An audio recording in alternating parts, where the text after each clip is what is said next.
او د دې مین مقصد زموږ دا دی چې د شهید ریحانزی په باره کې زموږ دا میټینګ و نو زموږ ټول مامون ته دا خاص دی چې الان کې په دې کې دی د راروان پولي مامون چې کومه زموږ دغه ده جلسه ده مبارکزی به پکې شرکت کوي نو په هغې کې چې زموږ ټول ملګري موږ سبا 3 بجې باندې عمري چوک ته وځو او په هغې کې شرکت وکړو او راروان عمل زموږ دا جوړ شي چې هر ملګری زموږ مطلب دا غږ د هر سړي غوږ ته ورسوي او موږ د دې کلکه ملګرتیا وکړو دا زموږ سیاست نه دی دا زموږ یو جهاد دی دا موږ په یو صحیح نیت کوو او دا زموږ د زړه یو جذبه ده او د مظلوم ملګرتیا کوو د ظالم مخنیوی کوو نو په دې کې به موږ ټول د خیره سره ښه بھرپور کوشش کوو دا به یو کس نه د خیره دا به زموږ د ټولو ملګرو یو هغه د خیره سره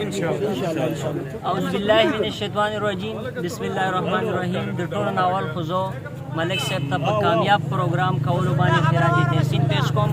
بله خبره زه دا کوم چې نن دې پروګرام لا د مختلفو نظریاتو خلک راغلي او د مختلفو پارټونو خلک راغلي زمونږ د دې پروګرام مقصد دا نه دی چې یا موږ د پی ټي آی دپاره جلسه کوو یا د بل دپاره کوو یا د بل دپاره کوو زمونږ مقصد د شهید ریحانزیب ته د انصاف ورکولو دپاره به موږ راپاڅېږو شهید ریحانزیب زمونږ د دې قام دپاره خپل عینه ورکړله دغه عینه به موږ بیکاره نه دخکو او د هغه ورور له به موږ په شریکه ټوټل چې زموږ کوم مامون خام دی هغه به له موږ ووټ ورکوو بغیر د نظریاتو نه بغیر د سیاسي وابستګیانو نه به موږ هټ کې هغه له دا ووټ ورکوو چې هغه د خپل ورور دپاره په خپله په ایوان کې اواز چوت کړي چې موږ چې کوم زموږ ذمهداري ده چې هغه پوره شي نو دغه مقصد